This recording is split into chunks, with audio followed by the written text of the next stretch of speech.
Well, we're in Evanston, Wyoming. Yes, on the outskirts of town. On the outskirts of town, yeah. It's just right over there. Yep. We came up to the train show. Mm-hmm. This, in spite of the fact that 2 days ago, our good friend Al Badham passed away. God, that was just, what? The four of us, Al, Steve, and ourselves, were all planning to come up to this train show. Mm-hmm. And we got together last night and over beverages said, let's go to the train show anyway. I think that's what Al would have wanted us to do. Sure. So we came up to the train show, but that's not what we want to show you this week is the train show. We'll show you that at some point in time. Right. We wanted to spend this week and remember Al and remember his amazing models and the fun things that he's done and his infamous pine trees. That, right. You know, it's just all of the fun things. So much talent. So much talent, and gone. So, right. Anyway, check it out. The Models of Al Badham. Well, this was my birthday / retirement party 5 years ago. Wow, I remember seeing this. Now, who's the lady in the pink shirt? That's Al's wife. This is before they separated. Hey, there's Steve. After they separated, then Al moved in here with Steve and played railroads with him full time. And that's when I remember meeting them. Yeah, that was before I met you. Right. Do you remember when you and I first met and we were just kind of hanging out? We weren't dating yet, but this was my introduction to Steve and Al and the wonderful work that they did.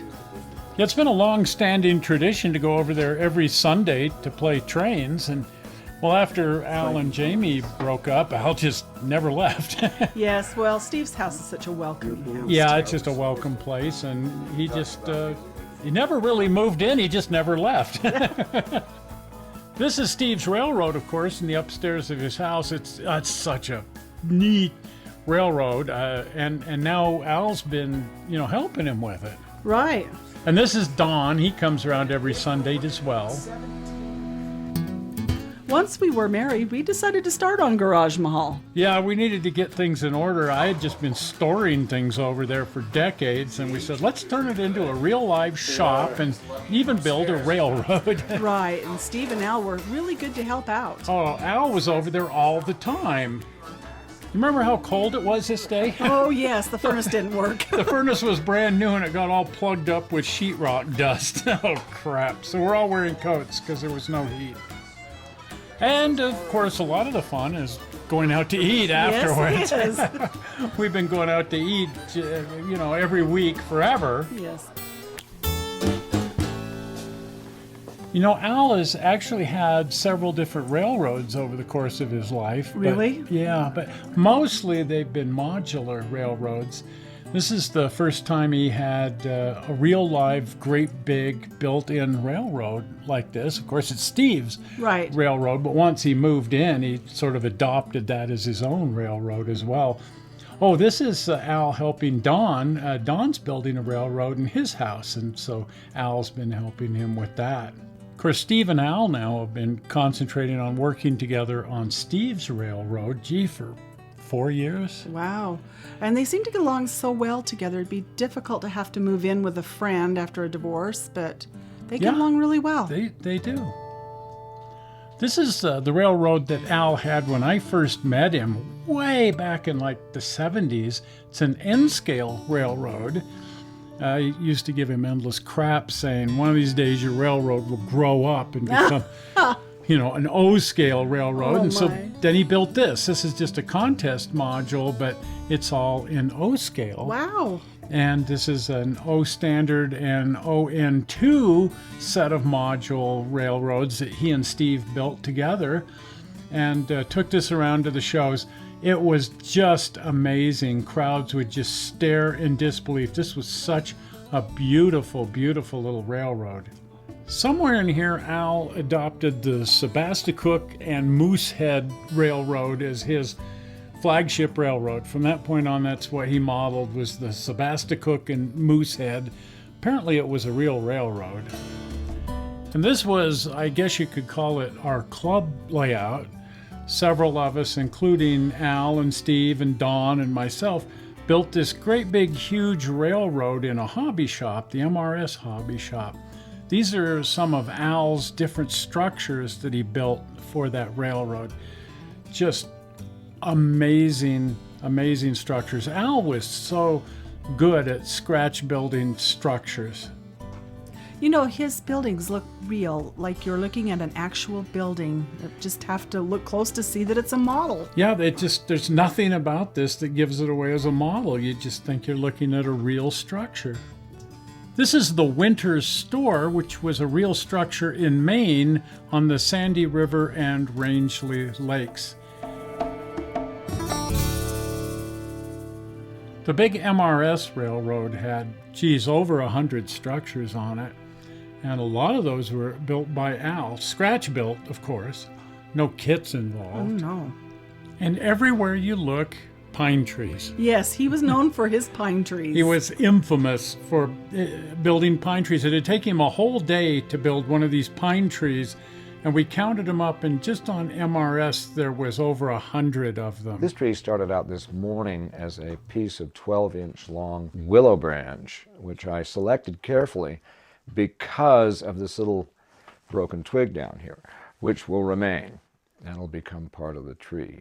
A major limb broken off right at the base. The top of the tree is all twisted wire, right? So the final taper in the top is just a piece of very, very light gauge wire. The rest of the branches, again, are wire, slightly heavier gauge, and you just drill a hole through and you start inserting them in thirds around the axis of the trunk. You remember our trip to Morrow Bay? I sure do, and I'm like, what the heck is all that? We found these Pride of Madeira. A lot of people use Pride of Madeira plants for pine trees, and so we brought them to Al saying, well, they make great dead pine trees, but I don't think he was impressed. I'm not sure how long Steve's been building this railroad upstairs, but a long, long, long time. And Al's always been around to sort of help him with it, but it wasn't until recently that Al really started building a lot of the structures and really becoming a contributor to the railroad. Of course, if you asked him, he'd say he built the whole thing. This is all his work, but in reality, it was mostly built before Al came along. And then, of course, I'm always coming along to add my 2 cents worth, which is about all I've put in here is about 2 cents worth. But it's fun to just come around and hang around. The same with Don. He doesn't work on the railroad. He just adds in his 2 cents worth. We're always, opinions are free. That's right. But since Steve also retired, he's been working every single day. He sure has, man. And the railroad's changed so much over these last few years with Al moving in and Steve retiring. They just worked on the railroad every single day. Al and I collaborated on several different articles for the Narrow Gauge and Short Line Gazette. Al would write the articles, I'd take the photographs, and of course Steve would do all the actual modeling. So we just come up here and photograph the railroad and turn that into an article. Remember this? Yes, this was one of my favorite episodes on Toy Man, where you put a little camera in a train car. The GoPro, when installed, extended slightly beyond the edge of the frame, and we had to build a box which did extend somewhat beyond the car.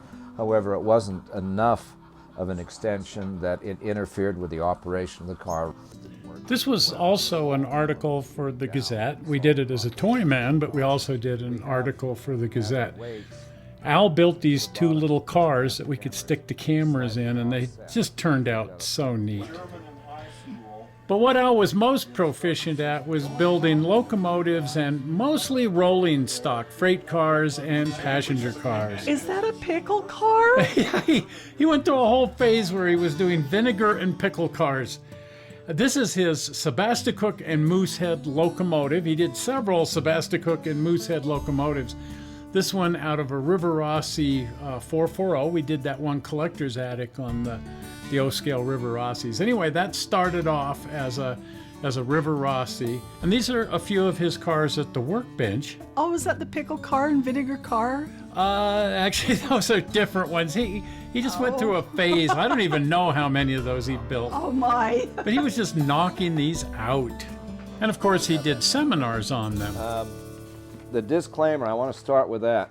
My primary interest in model railroading extends to a 15-year period from 1890 to 1905. So most of the structures and cars I do are from the wooden car steam era. All right, now if you don't have a great passion for But these are just absolutely amazing cars. Almost every one of them was a major contest winner. Winner. Yeah, Al just loved winning contests, and he would enter these things into contests. One of the funniest things happened. He entered one of these, they're always plastic, and he entered one in the NMRA National and won the award for Best Wood Model. Oh my. Of course, he didn't give him the award back. He didn't tell him it was a plastic model. He's got that award hanging over his workbench, saying that proves that he's really good at wood graining plastic.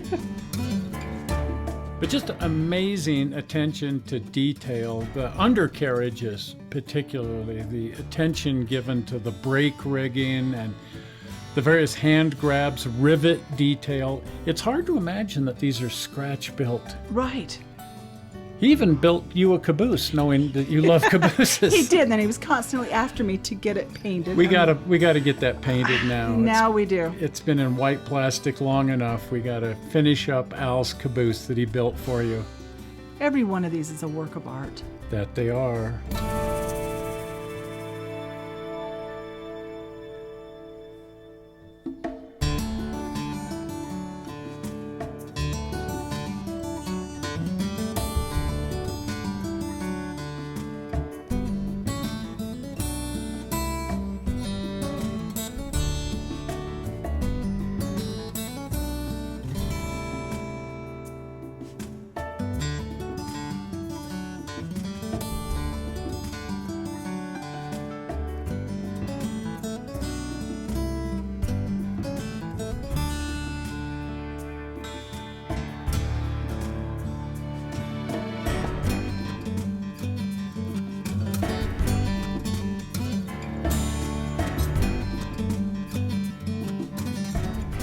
And this is the last car he ever built. Wow.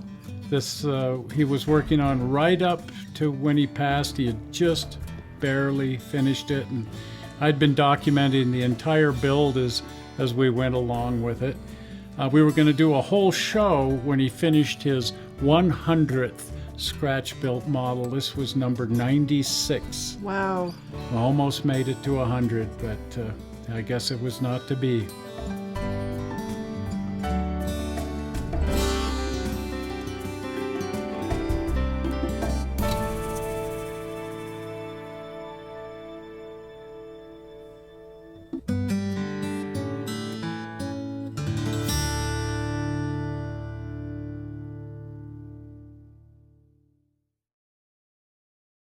I've approached Charlie Getz, the president of the NMRA, about housing a few of Al's models in the NMRA Museum in Sacramento. That'd be neat if that could happen. Be perfect. And of course, a bunch of the structures from the MRS layout have ended up over at Garage Mahal, and we kind of jokingly said we were going to turn that into a railroad called the Accidental Model Railroad, and I think we should get right on that and actually do that. Let's do it. Let's just start on that immediately and turn this into a memorial railroad for Al with all of his structures here at Garage Mahal.